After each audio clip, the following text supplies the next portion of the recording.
Welcome to the Poetry Universe. And today's topic: can AI create poetry?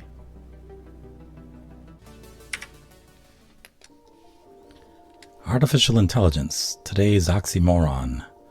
Two words that should never really reside in the same plane, but that's what we're faced with today. AI has some benefits in the medical and technical industries where there is little, if any, creativity needed. However, while still in its infancy as a creative tool, AI is rearing its head, trying to permeate areas where it's really not needed or welcome. And with money as its sole driving force, all creative writers and musicians and artists need to learn to navigate alongside this mediocre AI elephant creator in the room. Our question is simply this: will AI replace the creative world? And if so, when? Or another related and more important question is whether there is a way we can defeat it or keep it working for us while we remain in creative control. Can we let AI compile solely the creative components, objects that we need? Let me explain the difference. What are creative components? Essentially, we can think of these as static images or objects of some sort. As writers and audiovisual creators for that matter, we often conjure images within our writing and make our connections via sequencing them, such as when a poet writes a list poem, just ranting down certain images or just words on like a list. It's a type of poetic verse, let's say. But not verse so much, but lines, poetic lines. So basically we write these in sequence, a meaningful sequence. And we also create links between images to create compound and more elaborate images to tell our stories. Very often we also use these images to create metaphors and allegories. These are the traditional tools of storytelling. So where does AI really fit into this picture? AI at this point is pretty much garbage at putting images together in a creative way without human intervention, and that's a key that needs to be understood. While it is both interesting as well as bad news for traditional creators, many AI companies are actively recruiting us to replace ourselves. Hence, an argument can be made that the way forward for us is to reject helping AI companies altogether. It's really not their role, and we really don't need this service within the creative arts. But alas, as technology is usually only delayed when humans object to such, another way to delay or possibly stop AI creator robots is to remain vigilant and to use what I call the Star Trek solution. That may sound funny, although because I don't believe in aliens, I have always been a fan of sci-fi. Why? Many science fiction writers are very, very well versed in ancient and modern philosophy, and it usually shows up within their storytelling. Star Trek is a perfect example of this. The scope of this subject alone could take up a whole video in itself, and I'm not going to do that here. I only mention Star Trek here because of one episode that I recall that relates to our current AI creative art situation. In fans of Star Trek The Next Generation, that's the second version of Star Trek for you non-Trekkies out there, there was a Season 4, Episode 1, Part 2 or Part 1. The character Commander Riker and the crew outsmart and eventually defeat the evil Borg, which are non-emotional, half-human, half-robot aliens, and he defeats them by using illogical principles and behavior. Now, so how does this relate to our dealing with AI? Well, we can use the image creation tools of AI to speed up our storytelling, but make no mistake, it should remain our story. And as with Riker's solution in Star Trek, we should use our uniquely human capabilities of thinking irrationally and segueing between irrational and rational thought to tell our stories. And here's a message to all AI robots. We humans will forever control the bridge between irrational and rational thought. Why? because we human creators are uniquely insane. We would have to be to tolerate the extraordinary madness that we see in the world. But that is a controlled insanity that solely we as humans possess. That will never reside in the bits and bytes of any AI robot. For now, our human stories, whether told in verse or in fiction, would be the blueprint for the AI images. Now, there are several noteworthy AI image creation tools out there. They are really not difficult to use, but there are some obstacles that traditional writers face. And the main one that's faced by traditional writers has to do that writers need to accept their fate and realize it's a new techie playing field now.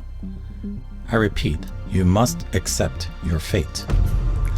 Second, today's writer has to make concentrated efforts to learn new technology and to refine their writing forms and consider revisions to their content to coincide with such technology and the current consumer. Because after all, you are writing to transmit or communicate your work to others. It's not just about you. You create a relationship as an author, with the reader or with the consumer of whatever art you're creating.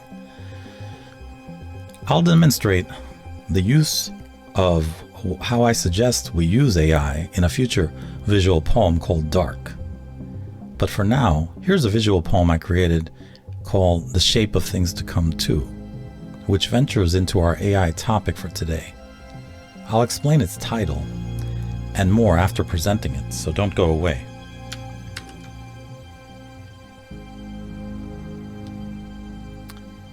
And here it is.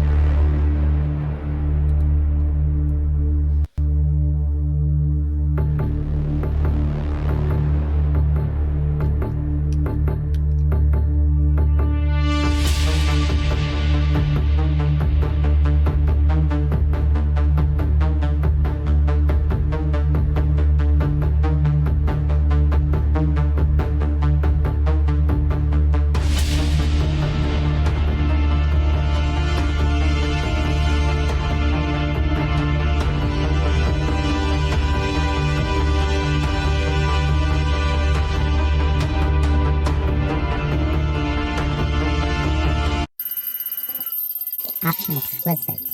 X equals a singularity. Y equals time. Z equals space. If X is greater than 0 and less than 1, X plus Z. Next if. Hierarchy 1. Social networks chatter with misshapen ums and emphasis, where exegesis begs the saints stand down and the cacophony deafens the word. The bound book remaining, waiting, with cups running and grounded angels. The murmur rules the rebirthing itself in ambient waste and decaying rights, wrongs, and the others. Option explicit. No mothers exist, nor fathers. Plato's dream came true, yet the children don't know him. Hierarchy 2. Mundane beats and news of the day siring the madness, untuned oohs and ahs, deaths, decadence, drumbeats within, syncopating, cloning experiments, ad infinitum, no coda needed, no bar lines, protests whisper the storm and stress, no changes pending or approved. Option explicit. X equals 0. No becomes the singularity, or does it? Nihilism in recursion. Thus spoke. Input values here. Else we don't know him. Hierarchy 3. I, today's witness, rewriting scripts stuck on the space bar. The screen glare, eyes drinking in the white noise. The brain beats, yesterday returns, the hiss of running in place. The copier deafening, paper shredder, cutting diminishing strips in half. Rulers don't look, measurement by ritual and rhetoric only. Option explicit. X equals I, where I is less than 0. If resurrection equals life, where I exists, becomes and doesn't, next if. But shapes don't matter, forms either, when the indeterminate place meets the dotted line at the point of shapes and things to come. And this, and this, and this.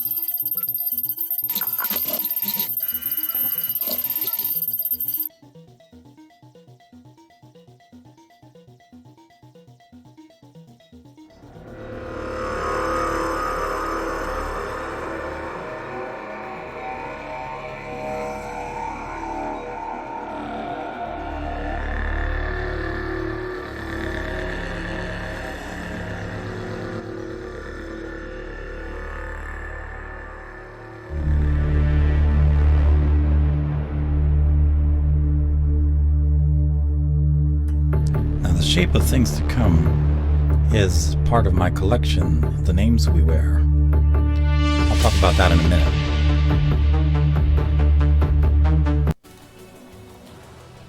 The Names We Wear is a collection of poems that I recently released on Amazon.com. The Shape of Things 2 is one of the poems included in this collection. I'll leave a link below in the description of this video. The Shape of Things to Come 2 is a poem I dedicate to H.G. Wells, who published his novel The Shape of Things back in 1933.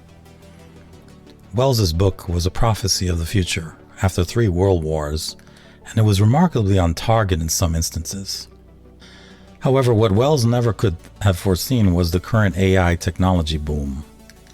My poem is essentially in the voice of a confused cyborg, again, half man, half human, trying to make sense of the world. I composed this poem in 2 voices, which are both mine, with some effects added. The human voice is the one showing frustration of the world. The second voice is the robotic half trying to understand the world with only primitive computer logic. And this is where we stand today, people. You, all of you, creators and non-creators, you may indeed witness the shape of things to come sooner than you think. Until next time, thanks again for visiting the Poetry Universe. And please hit like and subscribe if you like this content, and share this video. Remember again that my book, The Names We Wear, is available on Amazon for purchase, and you can read my book for free if you have a Kindle Unlimited account. As always, embrace your muse. Seize the night. Thank you.